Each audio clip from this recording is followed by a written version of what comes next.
जो खानदानी रईस हैं वो मिजाज रखते हैं नर्म अपना, तुम्हारा लहजा बता रहा है कि तुम्हारी दौलत नई नहीं है।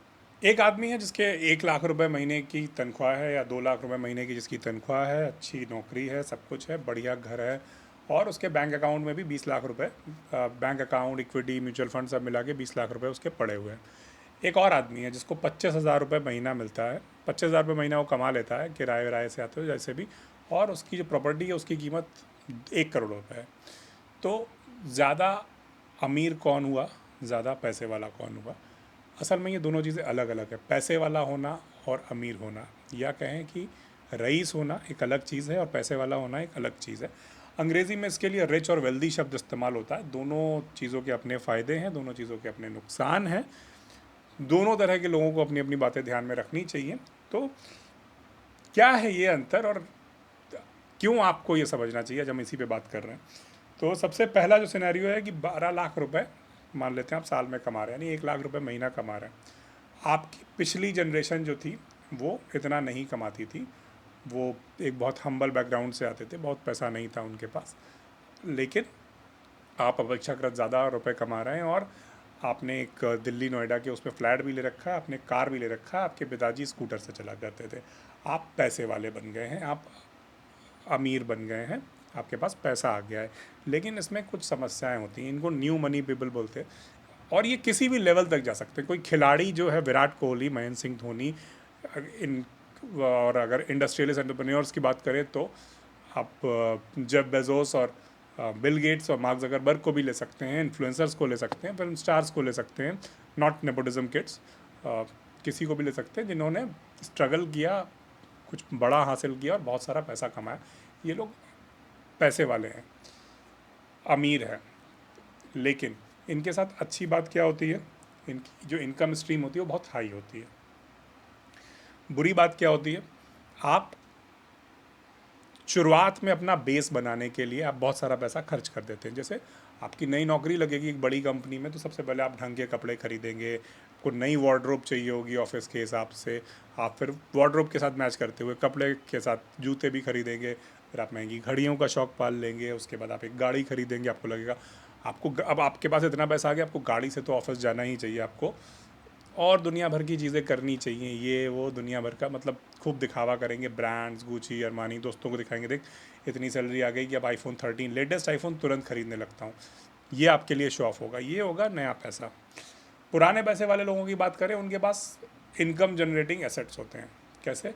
उनका एक खेत है जहाँ से आम के सीज़न में, बाग है जहाँ से आम आ जाते हैं, और मान लेते हैं हर सीज़न में 2-3 लाख रुपए के आपके आम बिक गए, आपने खा भी लिए, खेत से गेहूँ भी आ जाता है, किराए पे 2-3 प्रॉपर्टी उठी है उनसे किराया आता है। इस तरह से उनकी कई सारी एसेट्स होती हैं जहाँ से पैसा आता है। और इन दोनों की एटीट्यूड में फ़र्क होता है। एक शबीना अदीब का शेर है कि जो ख़ानदानी रईस हैं वो मिजाज रखते हैं नर्म अपना, तुम्हारा लहजा बता रहा है कि तुम्हारी दौलत नई नहीं है। तो ये नई नई दौलत वाले लोगों के साथ समस्या क्या होती है, यहीं से एक प्रॉब्लम आती है कि अगर आपने, जैसे अभी जो 30s में जो लोग हैं जिनकी उम्र 30 के आसपास रख लीजिए, मिड 30s तक, 30 से 35 के बीच की उम्र रख लीजिए, ये सेविंग करने की जगह खर्चा ज़्यादा करते हैं और इनको लगता है कि वो खर्चा जो है वो जस्टिफाइड है।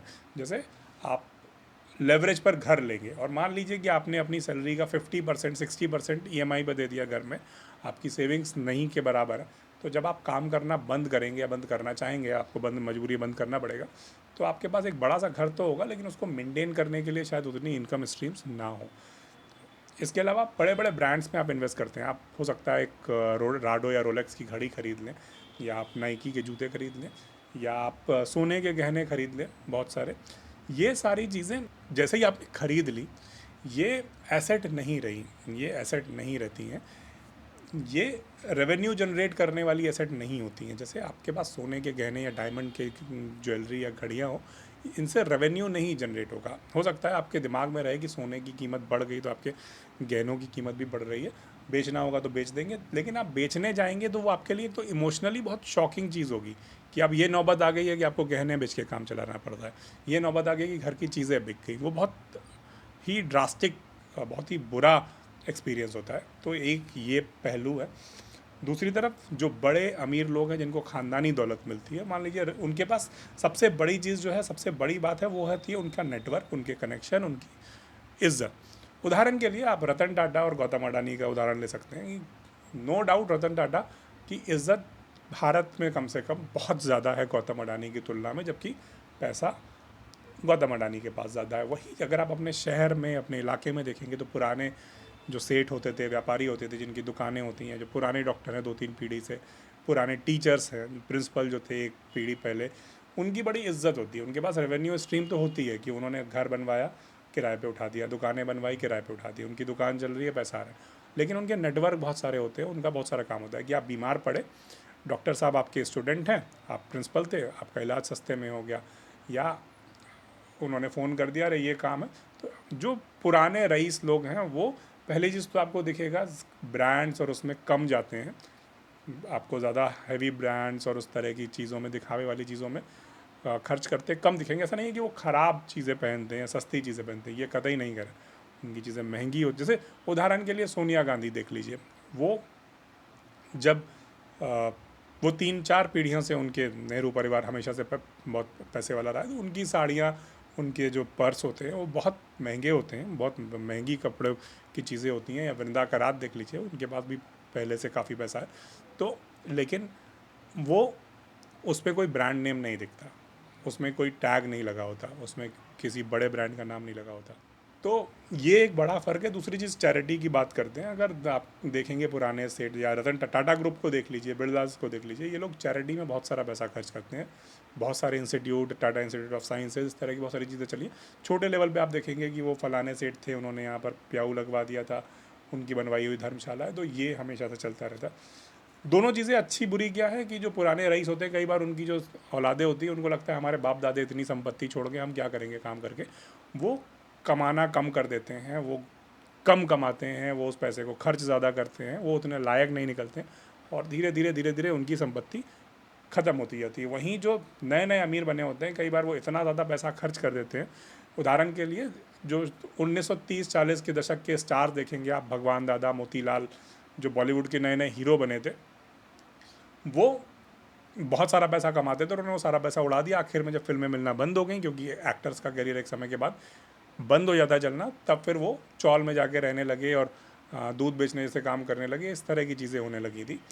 तो वो भी होने लगा। लेकिन हाँ, संतुलन इस बात में है कि अगर आपकी इनकम स्ट्रीम बहुत ज़्यादा है तो आपको उसे इन्वेस्ट करना चाहिए। अगर हम क्रिकेटर्स के उदाहरण देखेंगे, अगर आप सिनेमा के स्टार्स के उदाहरण देखेंगे, ये लोग अपना 80-90% पैसा, मान लीजिए किसी को एक फिल्म के लिए 2-3 करोड़ रुपए मिल गए शुरुआत में, तो वो उसका जो बड़ा पैसा, मतलब अगर 2 करोड़ मिले तो हो सकता है 1.5 करोड़ रुपए तक वो इन्वेस्ट कर दें अलग अलग जगह पे, जिससे उनका रेवेन्यू आता रहे, और बाकी जो पैसा है वो लाइफस्टाइल को मेंटेन करने में खर्च किया जाए।